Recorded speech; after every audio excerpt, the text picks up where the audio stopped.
Good morning, fellow zombies. Are we alive yet? Are we awake yet? To those veterans who have served and are currently serving, I thank you. 8:30 in the morning, West Coast time, Pacific. It is November 11th, 2025, for a Tuesday. This is the Weaver of John C. in Roseman, California, the Diary of a Griever named John Weaver with his B. Okay. Enough of the pleasantries on this one here, guys.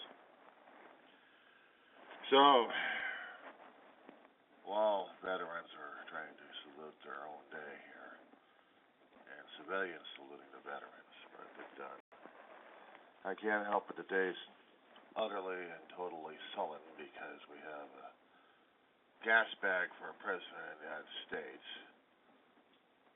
who lights up everything else with his trashy words and attitudes. He takes food out of people's mouths, including veterans, and allowed the dismantling of the country. Unfortunately, we civilians voted the bastard in November of 2024. We did this to everybody, including the veterans. It was a choice that we made because I don't drink the Kool-Aid.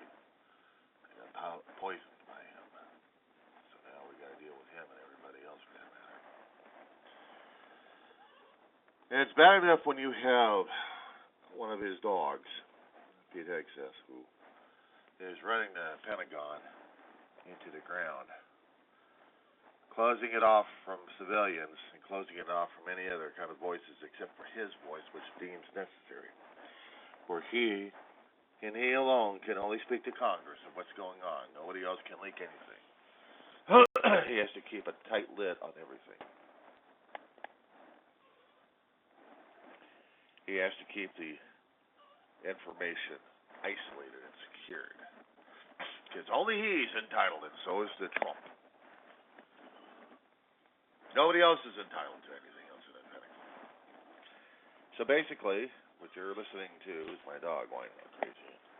Reporters are talking about what's happening in the House of Congress. Excuse me one second, guys. Jump off for a moment. She must be obeyed. Yep. My little tyrant. But how would you feel when all the press, except for those authorized by his lordship Hegseth, who swears a fealty oath to him? How would you feel when the press is no longer able to do their job, thus breaking the freedom of information, thus breaking the Constitution? Tyranny is about.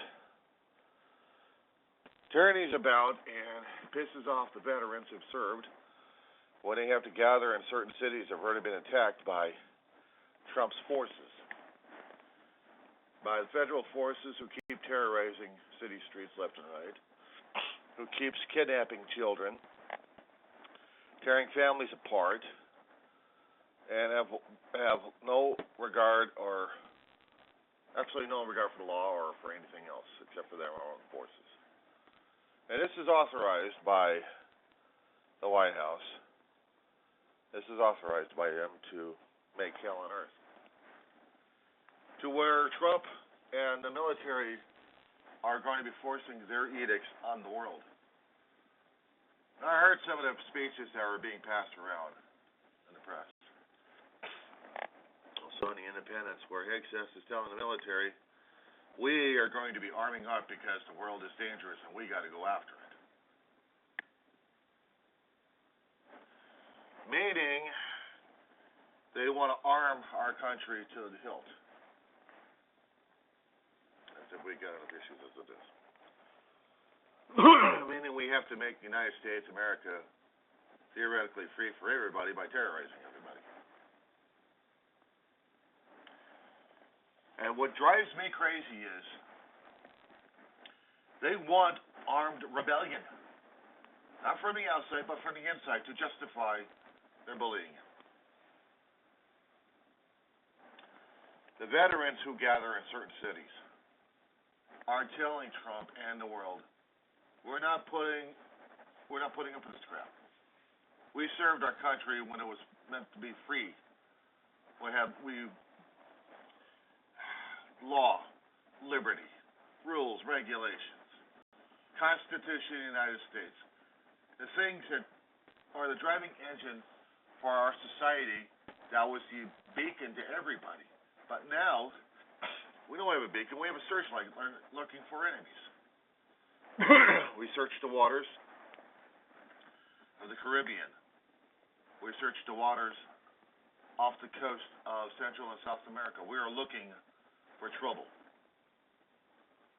We're going to be causing trouble with the Organization of American States. We're going to be causing trouble for Mexico. You're on alert. You've always been on alert. Now, you're on paranoia. Justifiable paranoia. Central America, which hopefully Trump will win over, and if not that, he'll blow them out of the sky. Or blow them out, period. Well, let alone do an invasion force. We've got two fleets. One in the Caribbean, which we should never have. And we also have the one off the Pacific coast, which is right off of Panama and Colombia.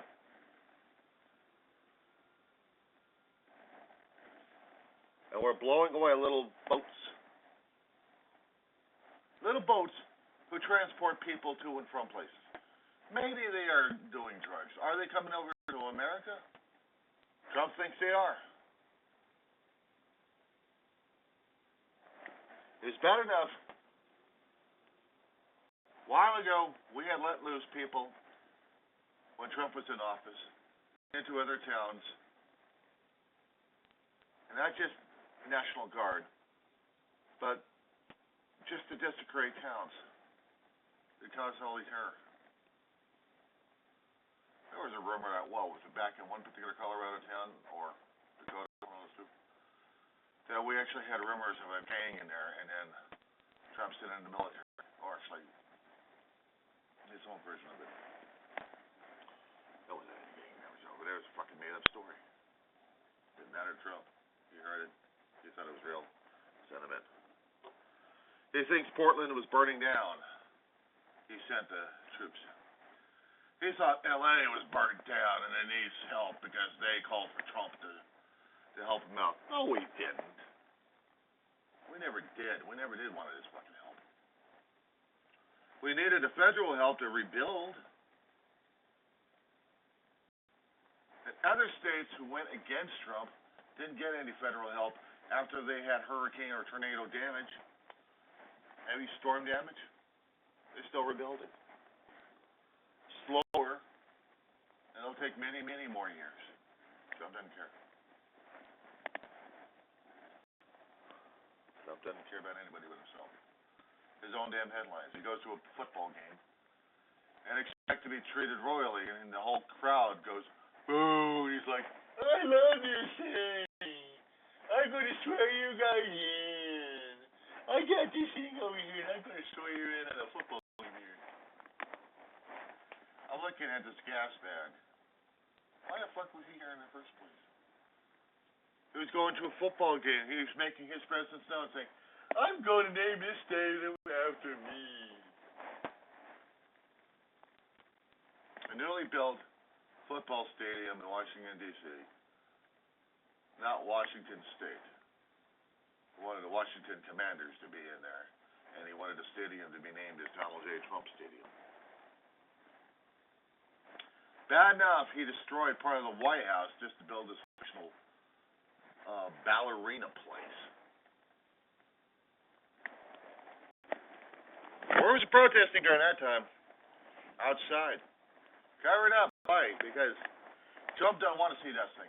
He wants to see gold gilded. He wants to see money and profit. He goes down to Mar-a-Lago, and while people were starving to death, he hosts the party. A Marie Antoinette kind of party. And he was happy about it. Now he's over in the National national monuments. World War II, actually where I had the Tomb of the Unknown Soldier. And he's expected to give his bullshit over there. In front of the troops that he deprived money and food from. He gave the word to Congress. He gave the word to the Republicans. Don't fucking help anybody. Not even your own constituents. Fuck them. Blame it on the Democrats. I don't care if you guys got the control of it. Blame it on everybody. You're not to blame. And the public said, fuck you. To the Trump, to Congress. 8 guys had enough. 8 people had enough. While the Democrats were trying to get everything they wanted to gain, they were still losing. Why? Because people were still starving. Well, we had to sacrifice people for the name of politics. Was it necessary for the 8 guys to go against their own? They were getting tired of hearing it from their own constituents. They bled for them. But sometimes the bigger cause that we're looking at ignores the smaller guy that has to be stepped on all the time. And it's the smaller guys who have to keep up with the other guys. These other guys are not coming back in.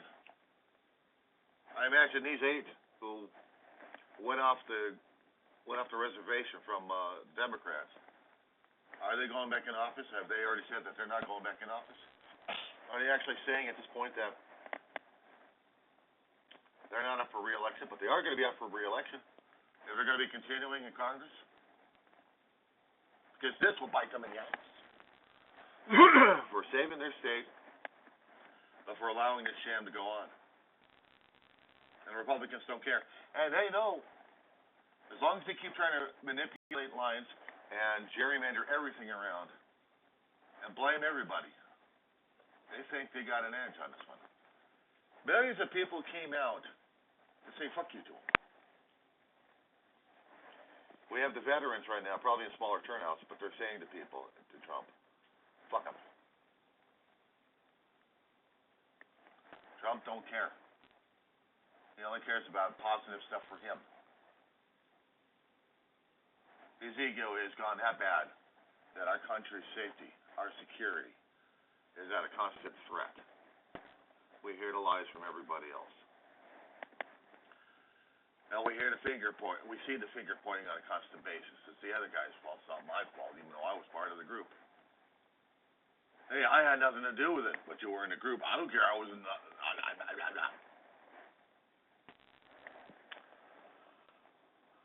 We're hearing this shit all over the place. And I have a problem looking at these guys' faces because they remind me of Germany. There was a speech that Hegseth made, and it's going around in the internet. How he was trying to compare our times to Hitler. 1939 invasion.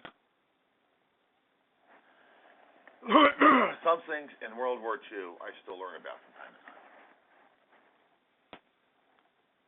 How do you cause Poland to go ape? By disguising yourself as one of the Polish and causing hell in a handbasket by attacking Poles, and then put your own enemy uniform back on and say, see, you have the issues over here. Aren't you glad we're here to help save you? And Germany's invaded Poland. It's the same damn mental shit we got right now as it is. And I am not listening to their ass. But of course, the media will get the clips from the old gas bag, and I'm going to be barfing on that one. I'm just waiting for the 9 o'clock cycle so I can catch it fresh. And then hopefully find a barf bag and throw up in it. We voted us in, guys. Aren't you proud? We told you, we warned you, you didn't listen. Now we got it. Now we ain't going to do it.